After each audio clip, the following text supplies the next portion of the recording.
C'est pour toi que je chante. Toi qui l'as tant mérité. Juste une mélodie pour donner l'espoir à tous ceux qui se retrouvent sombres en criant vers le ciel. Dieu nous entend. Ils soignent ceux qui subissent sur ce rythme. Sur ce rythme,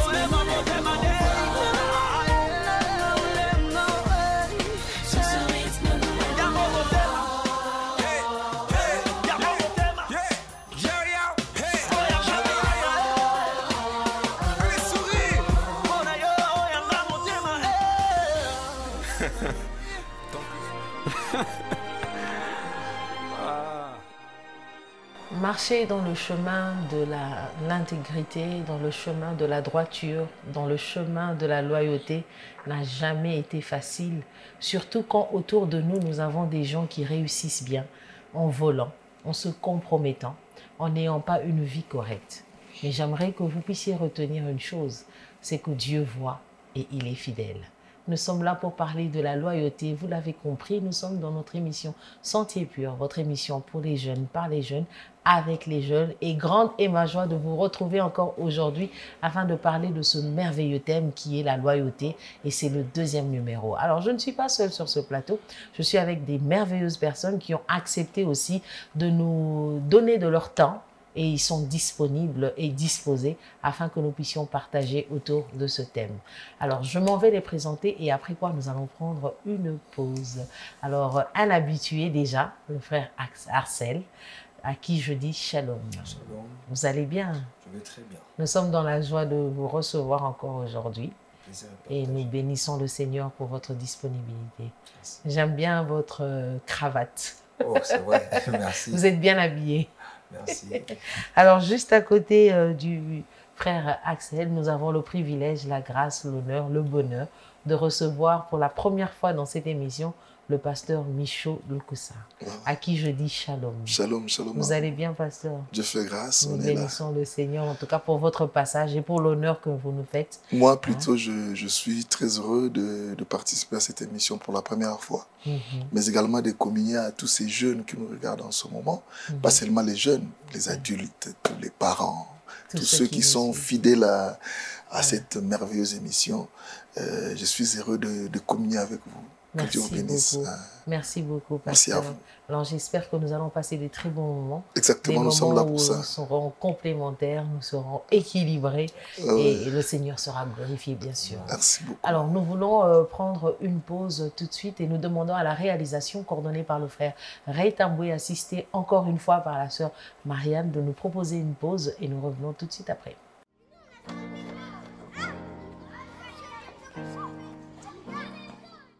Merci à la sœur Marianne et au frère Ray pour cette pause et nous revenons afin de partager ce thème qui est la loyauté et pourquoi pas, on parlera peut-être la prochaine fois de la déloyauté par la grâce du Seigneur.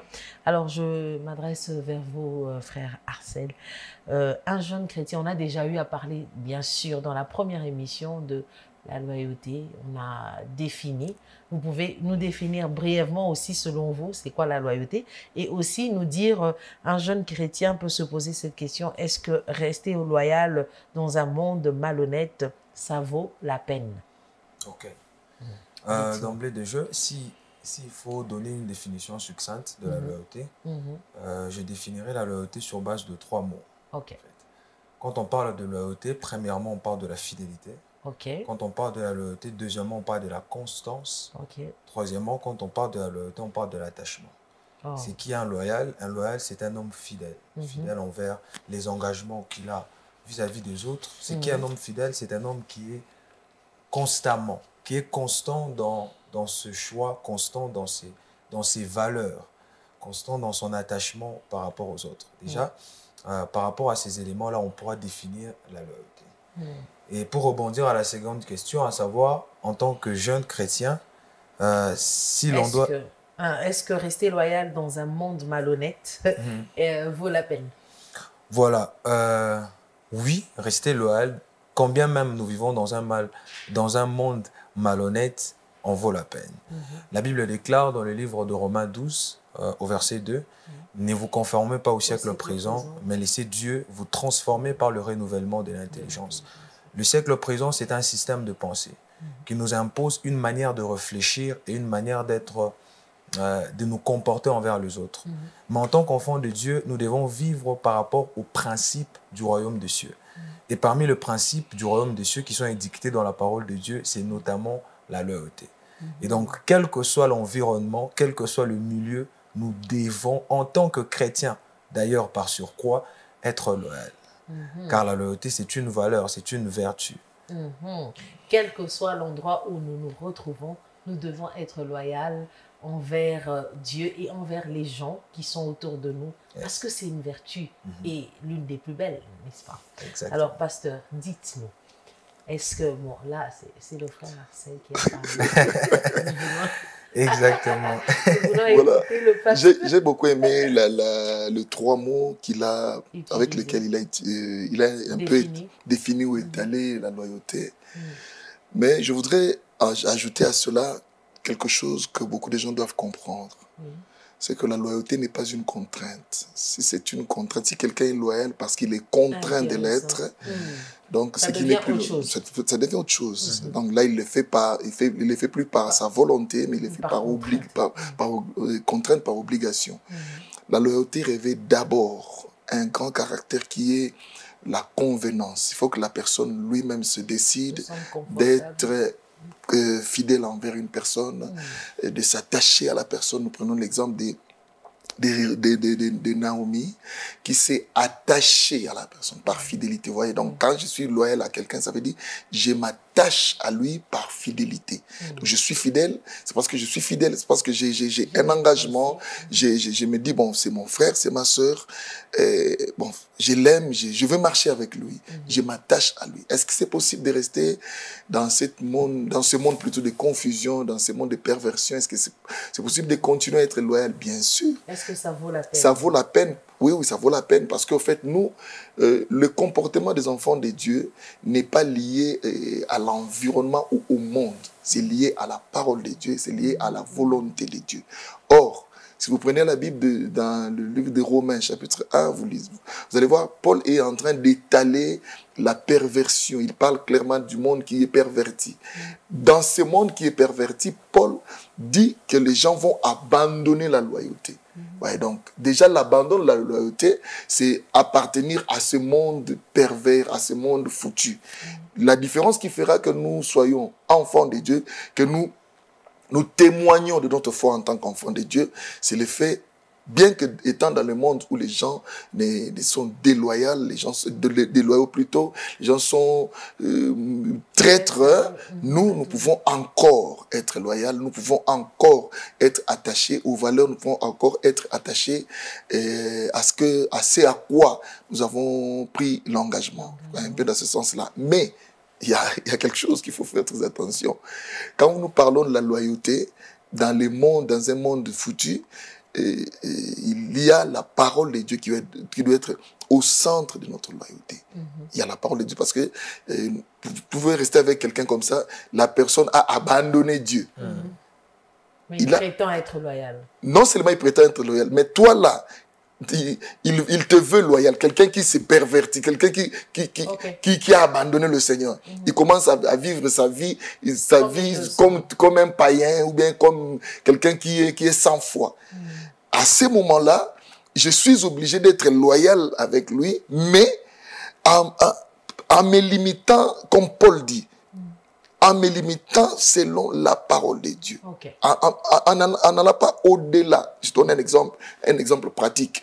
Toi, tu es une fille, tu es avec ta sœur, vous priez à l'église. À un moment donné, ta sœur est devenue copine d'un monsieur. Il commence à vivre dans l'impudicité. Tu vas tomber dans les pièges de penser que être loyal veut dire l'accompagner là où elle va faire son péché. Là, c'est plus la loyauté. Ça devient autre chose. Là, ça devient autre chose. Ça devient mouton de panurge. Voilà. Voilà. Donc, en ce moment-là, tu dois vraiment agir comme la Bible dit. Et les mauvaises compagnies corrompent les bonnes mœurs. Tu dois rester, parce que la loyauté, en fait, c'est la bonne mœurs. Tu dois rester dans la bonne mœurs et se séparer d'une personne qui se perd. Voyez. Donc, le monde, quand on parle du monde qui est rempli de beaucoup de choses. Rempli de beaucoup de choses. Donc, c'est ça la loyauté. Ça se contextualise directement. Voyez. Un peu dans ce sens-là. Merci beaucoup, pasteur. Alors, je vais rester vers vous pour cette deuxième question, puisque vous avez parlé de beaucoup de choses. Hein. Ça a été quand même important qu'il y ait cet équilibre par rapport au fait qu'il ne faut pas être mouton de Panurge, mais plutôt quelqu'un de loyal, voilà. qui fait bien les choses correctement. Correctement, et qui, voilà. dans les mœurs, on retrouve les mœurs à l'intérieur. Alors, dites-nous, s'il vous plaît, quels sont les signes démontrant que cette personne est loyale ou déloyale? En fait, le signe qui montre que la personne est loyale, c'est l'attachement. Ok. C'est l'attachement. Vous voyez, quand vous regardez le livre des Ruth, vous allez voir que Ruth, il y avait Naomi, qui était pratiquement le centre de l'histoire, mais il y avait Ruth et Orpa, oui, Orpa. Les femmes des enfants de Naomi. Oui. Les enfants de Naomi sont morts. Ruth et Orpa sont restés. Et quand Naomi a parlé, Orpa est rentrée, parce que pour elle, elle devait continuer sa vie. Mais et plutôt quand Ruth a parlé, Orpa est partie, parce que pour elle, plutôt quand Naomi a parlé, Orpa est partie. Ruth, elle s'est dit non, je dois rester attachée à cette femme. Vous savez, il nous arrive par moments de passer des dures épreuves ou de vivre avec des personnes qui passent des dures épreuves, des très dures épreuves. La seule manière que vous pouvez prouver à cette personne-là que vous êtes loyal, c'est l'attachement. L'attachement, tu es là quand il a besoin de toi. Vous savez, il y a des amis. Moi, je dis toujours, il y a trois catégories des amis. Il y a les amis de souffrance, il y a les amis de bonheur, il y a les amis de tout le temps. Les amis de souffrance... Je suis tentée de dire les amis de transition. Les amis de souffrance, eux, ils sont bien avec vous quand vous souffrez. Les jours où le Seigneur vous bénit, c'est fini. C'est fini. Les amis de bonheur, eux, ils attendent les jours où le Seigneur va vous bénir. Et ils viendront vous attacher à vous. Et les amis de tout le temps, c'est ça, c'est les amis qu'on appelle des loyaux. Les loyaux, ils sont là. Même quand ça ne marche pas, il est là. Donc, il y a pas deux, trois signes. C'est être là, être attaché à la personne. C'est ça le signe, le plus grand signe de la loyauté. Merci beaucoup, pasteur. Merci. Alors, je me tourne vers vos frères. Qu'est-ce que vous en pensez? Quels sont les signes? Vous avez peut-être constaté, vous avez fréquenté des personnes loyales et des personnes loyaux et des personnes déloyaux. Alors, quel est le signe que vous avez constaté qui vous a prouvé que cette personne est loyale et cette personne est déloyale? Voilà. Dans la vie quotidienne, tout comme dans la Bible, parce que c'est notre référence de tout le temps, c'est que déjà quand on parle de signes de déloyauté, moi je le situe à deux niveaux. Il y a des signes de loyauté ou de déloyauté visibles et des signes invisibles. Ouais. En fait, moi je me dis, toute déloyauté ou toute loyauté commence d'abord dans le cœur. Okay. Quand vous regardez, le premier déloyal dans la Bible, c'est Lucifer, le diable. Et quand vous lisez la parole de Dieu dans le livre d'Ésaïe 14, au verset 13, on parle d'un signe qui accompagne la déloyauté de Lucifer. On dit, tu te disais dans ton cœur. La loyauté ou la déloyauté commence déjà à partir du cœur. Ça, c'est le signe invisible de la loyauté ou de la déloyauté. C'est de l'abondance du cœur que la bouche. Exactement. C'est en cela même que le sage nous demande de garder notre cœur de plus que toute autre chose, car c'est de lui que proviennent les sources de vie. Voilà. Alors après, il y a des signes visibles ou extérieurs de la déloyauté. Alors j'en citerai deux, en prenant deux exemples dans la Bible. Le premier signe de la déloyauté, c'est, moi je dirais, et quand je regarde dans la vie de tous les jours, un homme trop ambitieux. Ok. Avoir de l'ambition, ce n'est pas mauvais. Mais à quel prix on est prêt à payer pour obtenir ce que l'on désire. Alors, quand vous avez dans votre entourage une personne qui est capable de tout faire pour obtenir ce qu'il cherche, c'est un danger que vous avez à côté de vous. Vous allez prendre l'exemple d'Achitophel. Au prix de son amitié envers David, il est resté, oui, il tenait tellement à sa position de conseiller de roi qu'il a accepté de perdre son amitié avec David parce qu'il était trop ambitieux. L'exemple également d'Absalom. Il a été prêt à vilipender son père et même à coucher avec les concubines de son père juste pour asseoir son pouvoir et son autorité. Alors, quand vous avez autour de vous des personnes qui sont trop ambitieux, à telle enseigne, qui sont prêts à tout pour avoir ce qu'ils ont, c'est déjà trop dangereux. Et deuxième signe, un peu comme pour rejoindre le pasteur, l'attachement, mais ici je parlerai du sens contraire. Je ne sais pas pourquoi je parle beaucoup plus de la déloyauté. Quand vous avez une personne autour de vous qui est à l'aise de se sentir en compagnie de personnes qui sont, entre guillemets, ennemis à vous, c'est très dangereux. Quelqu'un qui est capable de se sentir trop à l'aise avec les personnes qui ne sont pas loyales envers vous.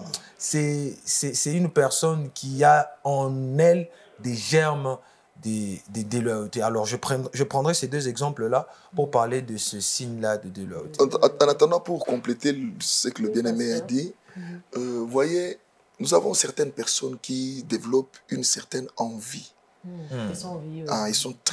Il est attaché à toi, non pas parce qu'il est loyal. Exactement. Mais il est attaché à toi parce qu'il pense qu'il doit être là où toi tu es. Il est un profiteur. Voilà, pas seulement un profiteur. Il pense qu'il doit être, c'est lui ton remplaçant. Il doit être à ta place. Donc il souffre quand il voit tout ce qui t'arrive. Il a le sentiment que ça devait lui arriver. Voilà, il est attaché à toi parce qu'il attend que les opportunités que tu as deviennent ses opportunités. Ces gens-là, très souvent, tombent dans la trahison. Ils tombent dans la déloyauté. Pourquoi? Parce qu'il est prêt à te livrer pour que lui soit à ta place. Voyez, il a donné un exemple ici qui est vraiment un exemple qui caractérise beaucoup de jeunes. Toi, tu es attaché à moi. Il y a quelqu'un qui veut me faire du mal. Il y a quelqu'un, par exemple, qui ne me veut pas. Toi, tu es attaché à moi. Au même moment, tu es aussi son ami. Voyez. Donc, apparemment, ça cache quelque chose. C'est pas sincère, cette amitié-là. Cette loyauté-là n'est pas sincère. Voyez. Donc, je pense que les jeunes, cela concerne tout le monde. Je pense que nous devons à un moment donné arriver au point de faire une différence entre l'attachement que nous avons avec les personnes que nous aimons et nos envies ou nos ambitions. Quand mes ambitions sont plus grandes que mes amitiés, je ne peux pas être loyal. Voilà pourquoi beaucoup tombent dans la trahison, voilà, la trahison, les assassinats et autres, voilà. Et les poisons, tout, voilà. Oh là là, c'est vraiment dommage, vous avez tout dit, pas de commentaires. Nous bénissons le Seigneur et nous passons rapidement à la troisième question. Le temps. Alors, dites-nous, pensez-vous que la loyauté est-elle applicable dans tous les domaines de la vie d'un jeune chrétien? Parce que c'est vrai qu'on est en train de parler d'un jeune chrétien, mais le jeune chrétien vit dans un monde et ce monde régit beaucoup de choses. Est-ce que la loyauté est applicable dans tous les domaines? Je parle. On pense qu'il y a des jeunes qui pensent que la loyauté, c'est seulement à l'église ou envers Dieu. Mais est-ce que c'est applicable aussi au travail séculier? Est-ce que c'est applicable aussi à l'université? Est-ce que c'est applicable à l'école? Est-ce que c'est applicable en famille? Parce qu'il y a des familles où ça ne vaut pas la peine d'être loyal. Est-ce que c'est applicable aussi là-bas? Dites-nous, frère Assé. La loyauté est applicable partout, dans tous les secteurs de la vie. Que ce soit au boulot, que ce soit dans l'église, que ce soit au milieu de chrétiens, que ce soit en famille, que ce soit dans le foyer, c'est une vertu applicable partout. Les bonnes choses sont bonnes pour être partagées partout et avec tout le monde. Et autant la loyauté, comme étant une bonne chose et une vertu, elle doit être propagée partout. Par exemple, au boulot, j'ai aimé le verset qui sous-tend ces thèmes. Au fait, la loyauté, c'est une vertu sans laquelle Dieu ne peut pas élever une personne. En réalité, dans tous les secteurs de la vie de l'homme, vous allez remarquer que toutes les personnes qui ont été élevées par Dieu ont été loyaux. Il n'existe aucun homme qui a été élevé par Dieu qui soit déloyales. Tous ceux qui ont été élevés sont passés par la loi de la loyauté. Alors, vous voulez être élevé dans votre boulot, soyez loyal envers votre patron. Vous voulez être un bon père demain, commencez par être un bon fils loyal envers son père. Vous voulez avoir des amis loyaux, commencez par être loyal envers... Exactement. Et donc, dans tous les secteurs de la vie de l'homme, la loyauté est applicable. Est applicable dans tous les domaines de la vie de l'homme et aussi dans tous les plans de l'homme. La loyauté est applicable, nous dit le frère Axel. La loyauté, c'est une sémence. Si vous prenez l'exemple des Mardoché, vous allez voir que Mardoché a appris que les gens concoctaient un plan pour tuer le roi. Il a été loyal. Il a dénoncé. Mais quand maintenant le peuple d'Israël était en face d'Aman qui voulait exterminer, la Bible dit que le roi a été embêté toute la nuit. Il a commencé à consulter les livres de souvenirs. Et dans le livre de souvenirs, il va se rendre compte de la loyauté de Mardoché. En effet. Voilà, non. On n'est pas obligé, parce que quand vous êtes loyal à l'église, la Bible dit, Paul dit ceci, il dit, si nous sommes bien envers nos frères et mauvais envers les païens, qu'importe.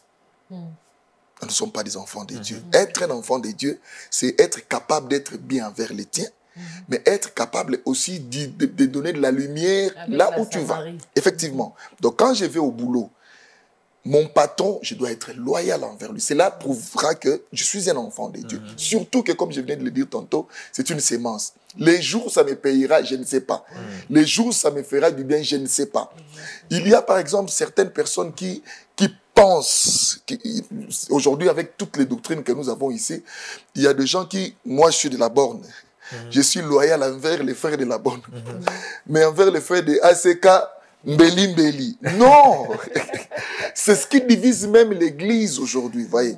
L'église actuelle, nous avons un problème sérieux avec toutes les doctrines, les enseignements qui s'enseignent. Voyez, vous avez l'impression que les chrétiens, même dans le monde professionnel, les chrétiens se battent. Au lieu de mettre le Christ au centre. Voyez. Donc la loyauté, elle est applicable partout. Partout. Dans tous les domaines. C'est d'ailleurs le signe qui montrera que vous êtes un enfant de Dieu, vous êtes converti, vous défendez les valeurs et les vertus. Voilà, donc c'est partout qu'on doit être loyal. Merci beaucoup, pasteur. C'est partout que nous devons être loyaux, c'est partout que nous devons manifester la loyauté, quel que soit le domaine, quel que soit l'endroit où vous vous retrouvez, quel que soit le lieu où vous êtes, vous devez être loyal en tant qu'enfant de Dieu. Et même si vous ne l'êtes pas, vous devez être loyal. Alors, nous allons continuer, nous allons prendre encore une petite pause que va nous proposer la réalisation et nous revenons tout de suite après.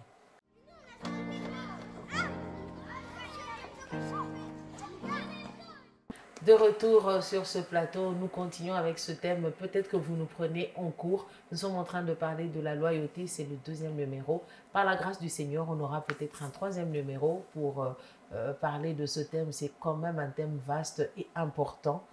Donc de nos jours, par les temps qui sont en train de courir. Alors, je vous pose la question, frère Axel, êtes-vous d'accord qu'il y a aussi des sortes de loyauté négatives dans ce monde? Dites-nous aussi comment y remédier. Voilà. Loyauté négative. Alors, quand on parle ici de loyauté négative... Est-ce que vous êtes d'abord d'accord? Qui est des loyautés négatives? Bon, si, dans le sens où on définit la loyauté comme la fidélité ou l'attachement, on peut être tenté de demeurer fidèle ou attaché même à une personne qui n'est pas correcte ou qui n'est plus correcte. C'est-à-dire, au départ, la personne était correcte, mais après, elle est devenue... Pas du tout correcte. C'est dans ce sens-là que je conçois la question. Sinon, déjà... Allons-y. Voilà. C'est exactement ça. C'est exactement. Voilà. Déjà, il y a plusieurs exemples comme ça dans la Bible. Les personnes qui autrefois envers qui nous devrions être loyales, mais qui n'ont plus le germe ou qui n'ont plus le profil de personnes envers qui nous devrions vraiment être loyaux ou fidèles. Il y a notamment Démas dans la Bible. Lorsque l'apôtre Paul parle à Timothée, il dit ne le reçois même pas, ne l'accueille même pas. Oui, parce qu'il m'a fait du mal, notamment ses faces, des masses, ses faces. Il m'a fait du mal, ne le reçois pas. Vous voyez un peu? Alors, et dans la Bible, il y a plusieurs personnes comme ça dont leur destinée même a été détournée simplement à cause d'une loyauté négative. Loyauté négative, oui. Notamment le cas de Jonathan. Jonathan savait que David allait être roi. Il savait que Saül, l'onction n'était plus sur lui. Mais il a continué à être loyal envers son père, Saül, et il a fini par mourir. Lui qui avait un avenir radieux et prometteur. Voyez-vous, combien une loyauté négative peut nous pousser même à être détournés dans notre destinée. Alors, comment remédier à une loyauté négative? Évidemment, ça peut faire mal, mais il faut être radical. Être radical, c'est-à-dire se séparer sans l'ombre d'aucun doute et d'aucune affection à cette personne-là. Ça peut être dur, mais la seule chose ou le seul remède, c'est un détachement. Un détachement sans dilution. Donc, on se détache sans autre mot. C'est tout ça qu'on va dire. Je rigole parce que le frère a utilisé le terme radical pour dire qu'il faut absolument couper les ponts, ne plus être en contact avec ces gens. C'est bien, mais frère Hassan, est-ce que vous ne pensez pas que demain, ces gens peuvent être une bénédiction pour nous? Bon, déjà, si on dit des loyautés négatives, tout ce qui est négatif est à abolir. Ok. Bon, ça n'engage que moi. Je pense qu'il faut se détacher de ces personnes, c'est vrai, rapidement, mais sans pour autant garder une rancœur ou une, je vais appeler ça comment, une inimitié entre nous, parce qu'on ne sait pas ce que la personne sera demain. En fait, moi, je ne veux pas réfléchir comme ça.